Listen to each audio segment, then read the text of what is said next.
Hello friends, welcome to my channel @सर्वरोशन दादा, जहां आपको ज्ञान मिलेगा सबसे ज़्यादा। जी, अब हम लोग वापस से वीडियो का सिलसिला शुरुआत करते हैं। एक्चुअली बहुत सारा शॉर्ट्स तो मैं दे रहा था, बट उसमें बहुत कोई ने कहा कि भाई सर थोड़ा डिटेल समझा दीजिएगा तो ज़्यादा बेहतर होगा। तो आज हम लोग देखने वाले हैं 52nd इंटरनेशनल एमी अवार्ड्स 2024 के बारे में। ओके, सबसे पहले देख लेते हैं ये कहाँ पर हुआ। ये कोई भी अवार्ड वगैरह जो रहता है ना, ये भी मतलब बहुत इंपॉर्टेंट रोल प्ले करता है करंट अफेयर में।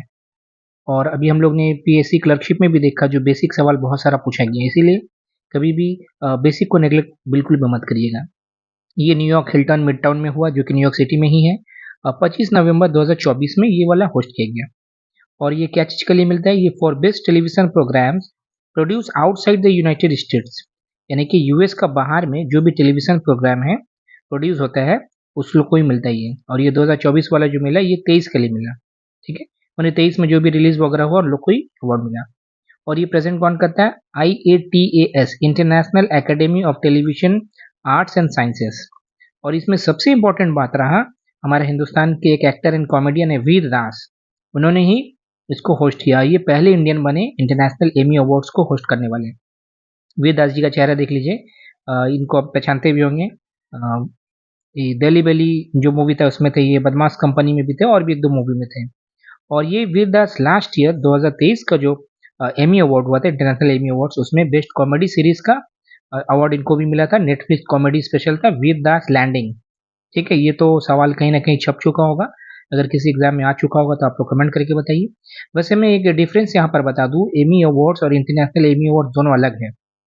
एक्चुअली अमेरिका का जो 4 एंटरटेनमेंट अवार्ड है, जिसमें सबसे पहले एकेडमी आता है, आपको मालूम होना चाहिए, जिसको ऑस्कर कहते हैं हम लोग, दुनिया का सबसे बड़ा एंटरटेनमेंट अवार्ड।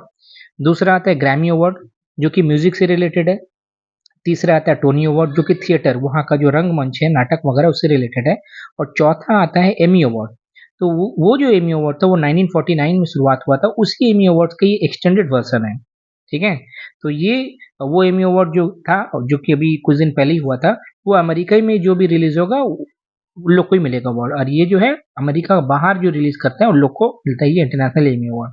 तो दोनों में काफी फर्क है, इसको ध्यान रखिएगा। तो ये जो अवार्ड था इस बार का 14 कैटेगरी में दिया गया। ये दो चार स्पेशल कैटेगरी जो है, जो कि ज़्यादा आने का संभावना है, उसके बारे में देख लेते हैं। बेस्ट एक्टर का मिला तिमोथी स्पैल, जो कि यूएस के एक्टर हैं। उनका जो ये सीरीज था सिक्स कमांडमेंट, एक्चुअली ये सीरीज ब्रिटेन का था, ठीक है, माने इंग्लैंड का था, एक्टर यूएस से। बेस्ट एक्ट्रेस का मिला है ओ कैप सुतिमोन स्विंग, अरे बाबा नाम ले ससुरी जवान तो नहीं हो जाए, जो भी है अच्छा है, देख लीजिएगा। ये थाईलैंड की है। और इनका जो सीरीज था वो था हंगर। ठीक है, इसके लिए इनको मिला है। बेस्ट ड्रामा सीरीज, ये बहुत इंपॉर्टेंट इसलिए हो जाता है, अभी मैं बताऊंगा, लेस गुटेस दे दियो। ठीक है, इसका ट्रांसलेशन होगा ड्रॉप्स ऑफ गॉड नाम से। ये रिलीज किया गया था, फ्रांस और जापान का कोलैबोरेशन से ये बना है, अमेरिका का भी इसमें रोल था। ये इसलिए इंपॉर्टेंट होता है, इसी कैटेगरी में इंडिया का एक सीरीज था, night the night manager, the इसमें लिखना मैं भूल गया, द नाइट मैनेजर, जो कि नॉमिनेट हुआ था इंडिया का तरफ से, उसके बारे में मैं अभी डिटेल में बताऊंगा। अच्छा, बेस्ट कॉमेडी सीरीज मिला डिवीजन पलेरमो, जो कि अर्जेंटीना का सीरीज है। ठीक है, और एक मैं बताना चाहूंगा स्पेशल है for sports documentary Brawn the impossible formula one story, इसको मिला है ये वाला अवार्ड। अब पहला इंटरनेशनल एमी अवार्ड 1973 में हुआ, इसको अच्छा से याद रखिएगा। और नॉर्मल जो एमी था वो कब हुआ? 1949। एक्चुअली वो जो नॉर्मल एमी अवार्ड है उसमें भी दो कैटेगरी, एक प्राइम टाइम, एक डे टाइम। तो प्राइम टाइम जो एमी होता है उसी को ही एमी अवार्ड कहा जाता है, और ये तो टोटली इंटरनेशनल एमी अवार्ड्स है। समझ में आया? अब हम लोग द नाइट मैनेजर के बारे में भी थोड़ा जान लेते हैं। द नाइट मैनेजर इज ये क्राइम थ्रिलर सीरीज था, टेलीविजन सीरीज, जो कि डायरेक्टर कौन थे? संदीप मोदी। यहाँ पर भी मोदी जी आ गए। और ये डिज्नी हॉटस्टार में पब्लिश किया, मतलब रिलीज किया गया था फरवरी से जून 2023 तक। और ये जो है ना, ये एक ब्रिटिश सीरियल था जिसका भी नाम द नाइट मैनेजर था, 2016 में आया था, उसी का ये रीमेक है। और ये जो टोटल द नाइट मैनेजर है, ये एक नॉवेल पर आधारित है। वो नॉवेल के राइटर कौन थे? जॉन ले कैरे। 1993 में ये नॉवेल उन्होंने पब्लिश किया था। और द नाइट मैनेजर जो अभी मैंने कहा इंडिया में जो अभी सीरीज हुआ था 2023 वाला, उसमें अनिल कपूर, जो कि कभी बूढ़ा नहीं हो रहे, वो काम किए हैं। आदित्य राय कपूर, जो कि आशिकी मूवी में डेब्यू किए थे, वो काम किए। और सोविता धुलीपाला, ये भी काम किए, जिनका अभी अगला हफ्ते ही नागा चैतन्य, जो कि समंता है ना, समंता उनके जो मतलब एक्स हस्बैंड, उनसे इनका शादी होने वाला है, ये सोविता धुलीपाला से।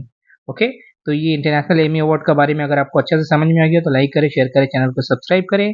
प्यार बांटे, खुशियाँ बांटे, ज्ञान तो ज़रूर बांटे और बेल आइकन को ज़रूर बजाएं ताकि आपको ताज़ा-ताज़ा ऐसे ही करंट अफेयर मिलते रहे। Take care.